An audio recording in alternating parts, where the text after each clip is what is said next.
کھانا پکانے کی ذمہ داری بھی بیوی کی نہیں ہے؟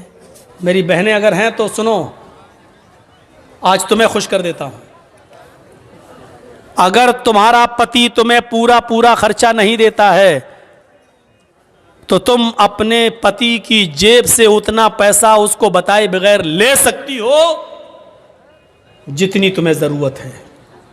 معاف کیجئے گا، 150 روپے ساڑی کی ضرورت ہے تو 3000 مت لینا۔ میں یہ باتیں بہت کم بتاتا ہوں، اس لیے کہ ایک جلسے میں ہم اپنی بیوی کو لے کر گئے تھے اور وہاں ہم نے یہ بتا دیا، دوسرے دن میری ہی جیب سے 5000 غائب ہو گئے، تو اس لیے تھوڑا ڈر لگتا ہے، عورتیں ناجائز فائدہ اٹھانے لگتی ہیں۔ پھر بیویوں کو چاہیے کہ وہ اپنے شوہر کی جیب سے اتنا لیں جتنے میں بچوں کا، اور وہ بغیر بتائے بھی لے سکتی ہے، اس کو چوری میں نہیں لکھا جائے گا، کیونکہ عورت آپ کے پیسوں کی حقدار ہے اور آپ اپنے بچوں پر خرچ کریں، یہ آپ کی ذمہ داری بنتی ہے۔ بہت زیادہ نہیں، بالکل کنجوسی بھی نہیں۔ اب آدھا کلو گوشت کی ضرورت ہے، آپ 250 گرام لا کے دینا، اتنی پکا چل، یہ بھی نہیں خرچ کیجیے۔ میاں بیوی میں بہت پیار محبت بھی ہونی چاہیے۔ اور سنو، عورتیں اگر کبھی غصہ ہوں تو شوہروں کو چاہیے، آپ لوگوں کو، ہمیں اور آپ کو، کہ ان کی کچھ سن لیں۔ ضروری نہیں کہ اپنی بیوی کی ہر بات کا جواب دیں۔ حضرت عمر فاروق کے پاس ایک نوجوان آیا شکایت لے کر اپنی بیوی کی، تو ان کے ایک باہر کمرہ بنا ہوا تھا، اس کمرے میں بیٹھ گیا تو کیا ابھی حضرت عمر نکلیں گے تو اپنی بیوی کی شکایت کریں گے، لیکن دیکھ رہا ہے کہ اندر آواز آ رہی ہے، دروازے پہ کان لگایا تو کیا سن رہا ہے کہ ان کی بیوی عمر کے اوپر برس رہی ہیں، صاحب تم تو چلے جاتے ہو، پکنے کو کون لائے گا، کھانے کو کون لائے گا، آٹا کون لائے گا، چاول کون لائے گا، یہ کون لائے گا، تم تو چلے جاتے ہو، تمہیں فکر ہوتی ہے پھر گھر کی۔ حضرت عمر سر نیچے ڈال کے کر رہے ہیں، یہ کہنے لگا لو، یہ اٹھ کے چلنے لگا۔ حضرت عمر تھوڑی دیر کے بعد گھر سے نکلے، کمرے میں آئے، کہیں یہاں تو ایک آدمی بیٹھا، دیکھا وہ جا رہا ہے، اس کو آواز دی، اے ہلو سنو، اے، اس نے پیچھے مڑ کے دیکھا، ادھر آؤ، جی تم تو میرے پاس آئے تھے نا؟ جی ہاں بولو کس کام سے آئے تھے؟ نہیں امیر المومنین اب وہ کوئی کام نہیں ہے میرا، میں جا رہا ہوں۔ ارے نہیں تم اتنی دور سے آئے، کام بتاؤ، کیا کام تھا بتاؤ تو صحیح۔ کہا وہ میرا کیا کام تھا وہ تھا، لیکن وہ آپ کے بس کا نہیں ہے۔ میں امیر المومنین ہوں، میرے بس کا نہیں ہے، مجھے لوگوں کی خدمت کے لیے لوگوں نے امیر بنایا اور میرے بس کا نہیں ہے۔ کہا امیر المومنین میری بیوی مجھے الٹا سیدھا بولتی ہے، اتنا بولتی ہے میں سن نہیں پاتا ہوں، میں یہ شکایت لے کے آیا، میں نے سوچا آپ سے کریں گے، سن رہا ہوں یا دیکھتا ہوں کہ آپ تو خود ہی اسی بیماری میں مبتلا ہیں، آپ تو خود اپنی بیوی کے سن رہے ہیں، تو میں نے سوچا کہ جب آپ خود اپنا علاج نہیں کر پا رہے تو میرا کیا کریں گے، میں چل دیا۔ کہا بیٹھو، سنو، کہا کیا؟ بیوی سے جب ملتے ہو، ہم بستری کرتے ہو، تو جو بچہ پیدا ہوتا ہے وہ بچہ کس کا ہے؟ کہا میرا۔ اس کو نہلانے اور دھلانے کی ذمہ داری کس کی ہے؟ کہا میری۔ بیوی جو آپ کے بچے کو دودھ پلا رہی ہے، یہ اس کی ڈیوٹی نہیں ہے دودھ پلانا، پلا دیتی ہے، اگر وہ دودھ پلانے کا پیسہ آپ سے مانگے تو آپ کو دینا پڑے گا، لیکن پھر بھی وہ پلا دیتی ہے بیچاری فری میں، یہ کس کی ذمہ داری ہے دودھ پلوانے کی؟ کہا میری۔ کہا یار جب وہ ہمارے بچے کو نہلا دیتی ہے، دھلا دیتی ہے، لیٹرین کرا دیتی ہے، اس کے گندگی کو صاف کر دیتی ہے، اس کو دودھ پلا دیتی ہے، کھانا پکانے کی ذمہ داری بھی بیوی کی نہیں ہے؟ مولانا صاحب یہ کیا بیان کر رہے ہو، گھر کا کہیں الٹا سیدھا نہ ہو جائے معاملہ گڑبڑ۔ یقین مانیے جب آپ کا نکاح ہوتا ہے تو آپ سے کہا جاتا ہے کہ آپ کا نکاح فلاں فلاں کی بیٹی کے ساتھ اتنے روپے مہر کے عوض علاوہ نان نفقہ آپ کے ساتھ آپ کے نکاح میں دیا جا رہا ہے، کہ آپ نے قبول کیا؟ تب آپ کہتے ہیں میں نے قبول کیا۔ اس میں آپ کو کیا کہا جاتا ہے؟ اتنا مہر ہے علاوہ نان نفقہ، یعنی نان مانی روٹی، نفقہ مانی خرچہ، یعنی روٹی اور کپڑا خرچہ یہ سب الگ، اس کے علاوہ روٹی آپ کو دینا ہے، کھانا آپ کو دینا ہے، اگر وہ نہیں پکاتی ہے تو آپ اس سے زبردستی نہیں پکوا سکتے ہیں، اور کھانا آپ کو کھلانا پڑے گا، خود پکاؤ کھلاؤ یا ہوٹل سے لاؤ کھلاؤ، لیکن وہ کھلا دیتی ہے اور پکا دیتی ہے۔ تو کیا تم اتنا بھی نہیں سن سکتے ہو؟ کہا امیر المومنین اچھا ہوا یہ مجھے بتایا، یہ بات کہیں میری بیوی کو مت بتا دیجئے گا، ورنہ روٹی بھی ہم ہی کو پکانا پڑے گی. ٹھیک ہے میں سنوں گا. پھر حضرت عمر فاروق نے کہا سنو, تم نے اللہ کے رسول کی حدیث نہیں سنی؟ نہیں سنی. فَإِنَّ خُلِقْتَ مِنْ ضُلَعٍ خُلِقَتْ مِنْ ضُلَعٍ, عورت آدم کی بائیں پسلی سے پیدا ہوئی ہے, اور پسلی کا اوپر والا حصہ یہ ٹیڑھی ہوتی ہے. ٹیڑھی پسلی کیسی ہوتی ہے؟ یہ والی پسلی آپ نکالیے بائیں طرف کی, ایسے نکلے گی, یہ پسلی ہے. اللہ کے نبی کہتے ہیں کہ یہ آدم کی پسلی سے پیدا ہے بائیں, اور پسلی ٹیڑھی ہوتی ہے. فَإِن ذَهَبْتَ تُقِيمُهُ كَسَرْتَهُ, اگر تم نے اس پسلی کو سیدھا کرنے کی کوشش کی تو پسلی سیدھی نہیں ہوگی. ایسے کرو گے یہاں تک ہو جائے گی, بس یہ ٹوٹ جائے گی, سیدھی نہیں ہوگی. فَإِن ذَهَبْتَ تُقِيمُهُ كَسَرْتَهُ, اگر تم نے پسلی کو سیدھا کیا تو توڑ دو گے, اور اگر ایسے ہی چھوڑ دیا تو ٹیڑھی رہے گی. اب بتاؤ ٹیڑھی رکھنا برداشت ہے یا توڑنا برداشت ہے؟ نہیں, ٹیڑھی رکھنا سیدھا ہے, صحیح ہے. توڑنے کا مطلب طلاق, یعنی عورت طلاق لے لے گی یہ گوارا ہے, لیکن تم چاہو کہ سدھر جائے, پوری نہیں سدھرے گی. یہ یاد رکھنا. میری بہنیں برا مان رہی ہوں کہ ہم کو اتنا برا کہہ رہا ہے. میں کیا کہہ رہا ہوں, اللہ کے نبی نے فرمایا. اللہ کے رسول کو بھی سننا پڑتی تھی. ایک بار حضرت عائشہ صدیقہ ناراض ہو گئی, اور اللہ کے نبی کھجور لے کے ان کے پاس بیٹھے. عائشہ کھاؤ, اور وہ ناراض ہے, کہتی نہیں کھاؤں گی, بھوک نہیں ہے. چہرہ پھیر لیا. اللہ کے رسول ادھر آ گئے, جہاں چہرہ تھا ان کا ادھر آ گئے. ہم لوگ ہوتے تو کیا کرتے؟ کھاؤ, لو, نہیں کھائیں گے, چہرہ ایسا کر لیا, نہیں بھوک نہیں. کھا رہی کہ نہیں کھا رہی, نخرے دکھا رہی ہے, کھا, ایک تو منا رہا ہوں. ہم لوگ ادھر نہیں جائیں گے. اللہ کے رسول نے ادھر آ گئے, کھاؤ عائشہ کھاؤ. میں نے کہا نا مجھے بھوک نہیں ہے, پھر چہرہ گھما لیا. آپ پھر ادھر آ گئے, عائشہ نہیں, زیادہ نہیں, چلو کھاؤ, غصہ تھوکو, بسم اللہ, اللہ کے نام سے شروع کرو, چلو اللہ کا نام لو, کھاؤ. حضرت عائشہ بھی جانتی نہیں, زیادہ نہیں کہلوانا چاہیے. 2 بار کہلوایا, تیسری بار موقع نہیں دیا, لیکن طنز مار دیا. کھجور اٹھا کے کہتے کھاؤ, ایسا بسم اللہ, اللہ کا نام لے کے کھاؤ. اس سے پہلے کہ میں اپنے باپ کا نام لے کے کھاتی تھی, اللہ ہی کا نام لے کے کھاتی تھی, یہ کہا اور کھانا شروع کر دیا. یہ تھی میاں بیوی کی نوک جھوک, کوئی بری بات نہیں. لیکن منانے کا اسٹائل دیکھو, لے کھاؤ, نہیں. ہم لوگوں کی طرح نہیں, دکھا, نخرے مت دکھا, چل کھا لے, منا رہے ہیں نا بھی. اللہ کے رسول نے ایسا کبھی نہیں کہا, لو, آ گئے ادھر. یہ ہوتا تھا. حضرت عمر نے کہا, اگر اللہ کے نبی نے کہا اگر تم اس کو سیدھا کرو گے تو ٹوٹ جائے گی, اور ایسے ہی چھوڑ دو گے تو ٹیڑھی رہے گی. یعنی کچھ ٹیڑھا پن منظور کر لو, عورت کے اندر کچھ کمیاں ہیں برداشت کر لو, لیکن سیدھا کرنے کی کوشش کرو گے تو ٹوٹ جائے گی, طلاق ہو جائے گی. کتنی بہترین چیز بتائی. وَأَنفِقْ عَلَىٰ عَيَالِكَ, اپنے بیوی بچوں پر خرچ کرو, حیثیت کے مطابق, استطاعت کے مطابق. عورت کو بھی چاہیے کہ اپنے شوہر کی معاملہ دیکھے, بیچارہ بزنس کرتا ہے یا رکشہ چلاتا ہے یا مزدوری کرتا ہے, اسی حساب سے وہ اپنے شوہر سے اپنے خرچ کا مطالبہ مانگے, زیادہ مطالبہ وہ نہ کرے. ایک انصاری نے دعوت کی مدینے کے اندر, حضرت علی کی, عبد الرحمن ابن عوف کی, اور بہت سے صحابہ کی. جب دعوت کر دی, اس زمانے میں شراب حرام نہیں ہوئی تھی, شراب کی حرمت کا اعلان نہیں ہوا تھا. اس انصاری نے سب کو کھانا کھلایا, اور کھانا کھلانے کے بعد شراب کا جام بھی پلوا دیا. شراب پی, حرام تو ہوئی نہیں تھی, اس لیے جو لوگ پیتے تھے وہ پی لیتے تھے. شراب یہاں پی, اور یہاں مغرب کی اذان کی آواز آنے لگی. اب سب کہنے لگے کہ شراب تو پی لی, اب نماز پڑھنے مسجد میں کیا جاؤں, چلو یہیں جماعت کر لو. گھر میں ہی جماعت ہونے لگی. حضرت عبد الرحمن ابن عوف کو امام بنا دیا.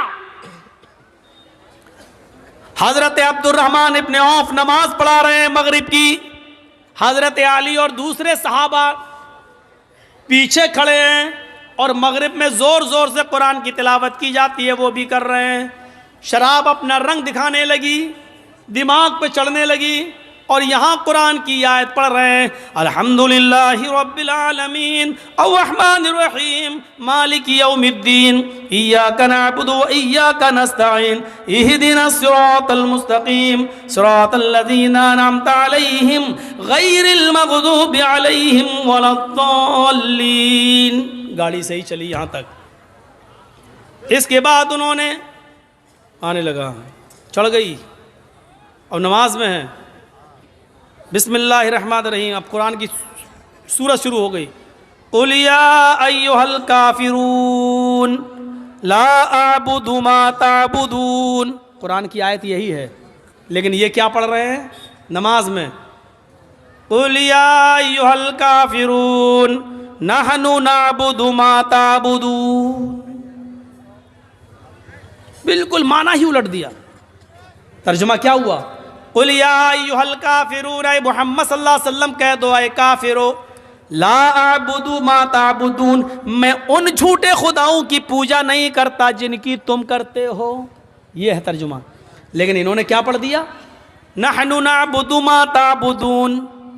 اے محمد صلی اللہ علیہ وسلم کہہ دو کہ اے کافرو, میں بھی ان جھوٹے خداؤں کو پوجتا ہوں جن کو تم پوجتے ہو, میں بھی ان کی عبادت کرتا ہوں جن کی تم کرتے ہو. معنی ہی بدل گیا. اللہ اللہ کر کے کسی طرح نماز ختم ہوئی. وہاں اللہ کے نبی کے اوپر قرآن کی آیت نازل ہوتی ہے, یا ایھا الذین آمنوا لا تقربوا الصلاۃ وانتم سکارا حتی تعلموا ما تقولون. اے ایمانو والو, تم نماز کے قریب مت جاؤ جب تم نشے میں ہو. یہ آیت نازل ہو رہی ہے اللہ کے نبی کے اوپر. اے مسلمانوں, اے ایمان والو, تم نماز کے قریب مت جاؤ جب تم نشے میں ہوا کرو. تو نماز کے قریب مت جاؤ, اس وقت تک نہ پڑھو جب تک کہ تم ان باتوں کو سمجھنے نہ لگو جو تمہارے منہ سے نکل رہی ہیں. تمہیں خود نہیں معلوم لا اعبد ما تعبدون پڑھنا ہے کہ نحن نعبد ما تعبدون پڑھنا ہے. تم سمجھ ہی نہیں پا رہے ہو. جب تک تم اپنی زبان سے نکلنے والے جملے اور ورڈز کو سمجھنے نہ لگو تب تک تم نماز نہ پڑھو. صحابہ کے ضمیر جھنجھڑ گئے, یا اللہ یہ شراب اتنی خراب چیز ہے کہ اللہ تعالیٰ نے نماز جیسی عبادت کو ملتوی کر دیا. یعنی شراب اگر پی لیا کرو تو نماز مت پڑھو جب تم نشے میں ہو. یا اللہ ایسے کیسے ہو سکتا ہے کہ میں نماز کے لیے شراب چھوڑ دوں, شراب پیوں, شراب نماز چھوڑنے کے لیے شراب پیوں؟ نہیں نہیں نہیں, شراب چھوڑ سکتا ہوں لیکن نماز نہیں. اس آیت نے ان کے ضمیروں کو جگا دیا. مسلمانوں, ایمانداری کے ساتھ بتاؤ ہمارے ضمیر کتنے جاگے ہوئے ہیں شراب کے تعلق سے؟ کتنے؟ چلیے آئیے میرے ساتھ بامبے کا سفر کریے, ٹاٹا ہاسپٹل چلیے.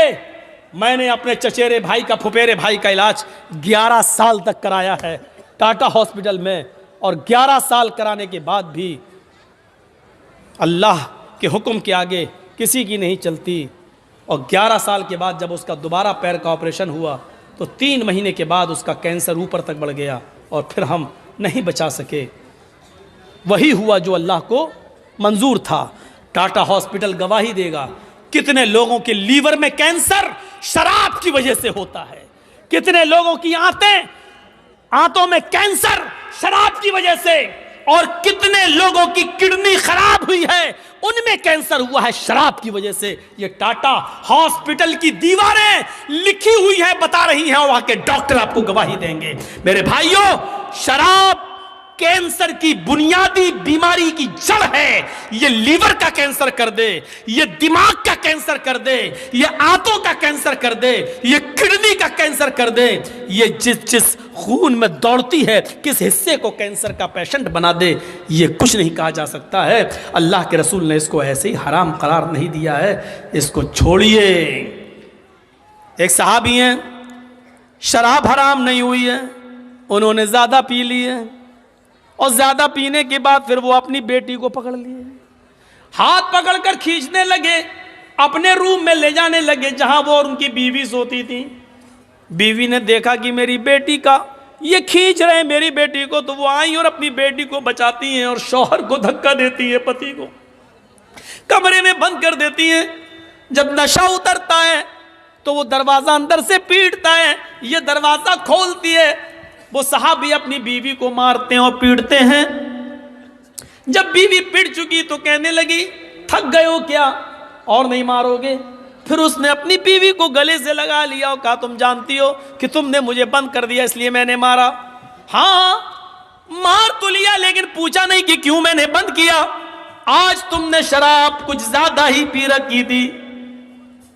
کہا وہ تو ہو جاتا ہے کبھی کم کبھی زیادہ, اگر پی لی تو کیا ہوا؟ نہیں میرے ہسبینڈ, نہیں میرے پتی, آپ نے آج اتنی پی لی کہ آپ بیوی میں اور بیٹی میں انتر نہیں کر سکے, فرق نہیں کر سکے. آپ نے اپنی بیٹی کا ہاتھ پکڑ کر کھینچنا شروع کر دیا, اس کے ساتھ گندا کام کرنے کا ارادہ کر لیا. اگر میں وقت پر نہ آتی تو بیٹی کی عزت لٹ جاتی, بیٹی کی عزت تار تار ہو جاتی. صحابی یہ جملہ سنتے آنکھوں میں آنسو آ جاتے ہیں, زاروں کی تار روتے ہیں, آسمان پہ نظر ڈالتے ہیں کہ اللہ یہی جملے سننے کے لیے تو نے مجھے زندگی دی ہے, کیا یہی مجھے سننا باقی رہ گیا تھا؟ یہ زمین پھٹ جاتی, میں زمین میں دھس جاتا. آج کے بعد کون سا چہرہ لے کر میں اپنی بیٹی کے سامنے آؤں گا؟ پھر کہنے لگے اللہ تو گواہ رہنا, آج کے بعد میں شراب کو ہاتھ نہیں لگاؤں گا. جب شراب حرام نہیں ہوئی تھی, شراب پینے کی گنجائش موجود تھی, جب حرام نہیں ہوئی تھی تو لوگ اس کا نقصان دیکھ کر ہمیشہ چھوڑنے کی نیت کر لیتے تھے, قسم کھا لیتے تھے کہ ہم اس کو ہاتھ نہیں لگائیں گے. نوجوانوں جب حرام نہیں ہوئی تب لوگ اس کو چھوڑنے کی قسم کھا لیتے تھے. تمہارے نبی نے اس کو حرام قرار دیا ہے, حرام قرار دیا ہے. جیسے سور کا گوشت حرام ہے, جیسے گدھا حرام ہے, جیسے کتے کا گوشت تم نہیں کھا سکتے ہو یہ حرام ہے, اسی طریقے سے شراب حرام ہے. تم کیسے پی لیتے ہو, کیسے تمہارے حلق کے نیچے اتر جاتی ہے؟ قرآن اس کو شیطان کی گندگی کہتا ہے. انما الخمر والمیسر والانصاب والازلام رجس من عمل الشیطان. شراب, جوا, آستانوں کے نام پہ پھال چڑھائے ہوئے پھال, تیروں کے پھال, جوا اور انصاب, ازلام اور پانسے کے تیر, یہ ساری کی ساری چیزیں رجس من عمل الشیطان, شیطان کی گندگی ہیں. اللہ نے یہ نہیں کہا حرام, رجس من عمل الشیطان, شیطان کی گندگی ہیں. ایک انسان اپنی گندگی نہیں کھا سکتا ہے, دوسرے کی گندگی کھانا تو بہت دور کی بات. آپ نے یہاں لیٹرین کی کھا کے دکھاؤ, نہیں کھا سکتے ہو. آپ اپنی گندگی نہیں کھا سکتے ہو, دوسرے کی تو بہت دور کی بات. اللہ نے کہا یہ سب چیزیں حرام نہیں, رجس من عمل الشیطان, شیطان کا پائخانہ ہے, شیطان کی گندگی ہے, شیطان کی لیٹرین ہے. کھاؤ, کتنا کھاؤ گے؟ اللہ تعالیٰ نے اس کو شیطان کی گندگی قرار دیا ہے. رجس من عمل الشیطان, یہ شیطان کی گندگی ہے, شیطان کی گندگی. میرے بھائیوں ذرا تصور کرو, مفسرین نے لکھا ہے حرام کی جگہ پر یہاں اللہ نے رجس کیوں استعمال کیا, تاکہ آدمی کے مائنڈ میں, دماغ میں رہے کہ جب اپنی گندگی نہیں کھا سکتے ہیں تو شیطان کی گندگی. یعنی جتنی آپ گندگی سے, پائخانے سے, لیٹرین سے نفرت کرتے ہو, اس سے کہیں زیادہ شراب سے نفرت کرنی چاہیے, لیکن ہم نہیں کرتے.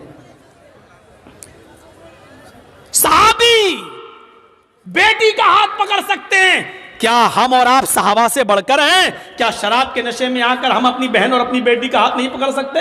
اور اللہ کے رسول نے تو کہا ہے, قیامت کی نشانیوں میں سے ایک نشانی یہ بتائی, لا یاتین علی امتی ما اتى علی بنی اسرائیل, بنی اسرائیل نے جو کیا وہ میری امت بھی کرے گی. حذو النعل بالنعل, جیسے پیروں میں پہننے والے جوتے برابر ہوتے ہیں, میری امت میں اور بنی اسرائیل میں کوئی فرق نہیں ہوگا. یہاں تک کہ اگر ان میں سے حتی ان کان منہم من اتی علی امہ علانیۃ, اگر ان میں سے کسی ایک نے اپنی ماں کے ساتھ زنا کیا ہوگا تو میری امت میں لکان فی امتی من یصنع ذلک, تو میری امت میں بھی ماں, بہن اور بیٹی کے ساتھ زنا کرنے والے لوگ پیدا ہوں گے. یہ ماں اور بہن بیٹی کے ساتھ زنا کہاں کیسے ہوگا؟ یہی شراب ہے جس کا نشہ ہمیں اپنی بہن کے ساتھ زنا کرنے پر مجبور کرے گا, ہمیں اپنی بیٹی کے ساتھ زنا کرنے پر مجبور کرے گا. کون نوجوان ہوگا جو شراب کے نشے میں اپنی بیٹی, اپنی بہن اور اپنی ماں کے ساتھ زنا کرے؟ کیسا بے غیرت ہوگا وہ، اور یہاں تک پہنچانے والی چیز ہوگی شراب۔ قدامہ ابن مظعون نے بڑھاپے میں بہت ہی مجبوری میں، جب ان کو درد بند نہیں ہو رہا تھا، جب ان کے درد بند نہیں ہو رہا تھا، شدید درد سے کرہ رہے تھے، تو مجبوری میں انہوں نے شراب اٹھائی اور 2-4 گھونٹ اس لیے پی لیے کہ ہمیں نیند آ جائے گی اور کل صبح کسی حکیم کو، کسی طبیب کو دکھا دیں گے۔ وہ 85-90 سال کا بوڑھا قدامہ ابن مظعون، جنہوں نے اللہ کے نبی کا زمانہ پایا، جنہوں نے حضرت ابوبکر کا زمانہ پایا، جنہوں نے حضرت عمر کا زمانہ پایا، حضرت عمر فاروق کے زمانے میں انہوں نے تھوڑی سی شراب اس لیے پی لی کہ رات میں ان کو درد ہو رہا تھا اور درد کی وجہ سے وہ کروٹیں بدل رہے تھے، ان کو نیند نہیں آ رہی تھی۔ ان کے گھر میں، ان کے گھر کے کسی ممبر نے ان کو تھوڑی سی شراب پلا دی کہ لے لو، سو جاؤ گے، نیند آ جائے گی اور کل صبح کسی حکیم کو دکھا دینا۔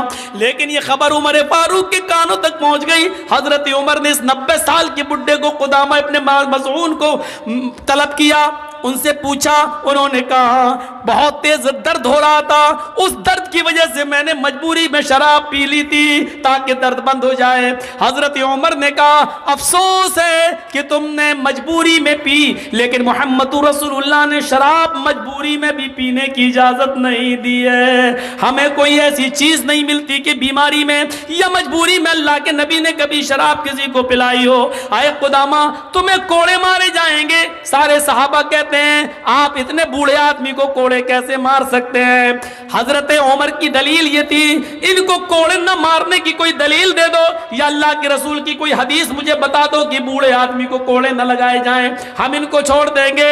لوگوں نے پھر میٹنگ کی اور کہا ٹھیک ہے کوڑے مارنا ہی ہے، 40 تو مارو، لیکن ان کو صحیح ہو جانے دو، ان کی طبیعت خراب ہے، یہ لاٹھی لے کر چل رہے ہیں، بستر پر لیٹے رہتے ہیں، اب ان کو کچھ طاقت آ جانے دو پھر کوڑے مار لینا۔ حضرت عمر نے کہا ان کو اگر ہفتے 10 دن کی مہلت میں دے بھی دوں اور ان سے کہہ دوں کہ گھر جاؤ 10 دن بعد کوڑے لگائے جائیں گے، لیکن لوگوں اگر ان 10 دنوں میں ہی مر جاؤں، میرا انتقال ہو جائے تو میں اپنے رب کو کیا منہ دکھاؤں گا؟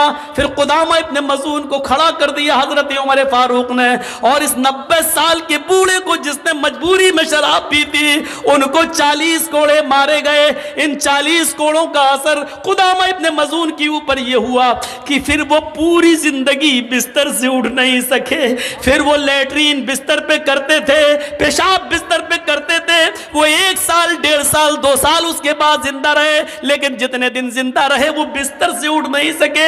حضرت عمر کے کوڑے مارنے کے بعد یہاں تک کہ اسی حال میں ان کا انتقال ہوتا ہے۔ میرے بھائیوں، حضرت عمر فاروق نے ان چیزوں کی پرواہ نہیں کہ اس بوڑھے آدمی کو بھی کوڑے مارے۔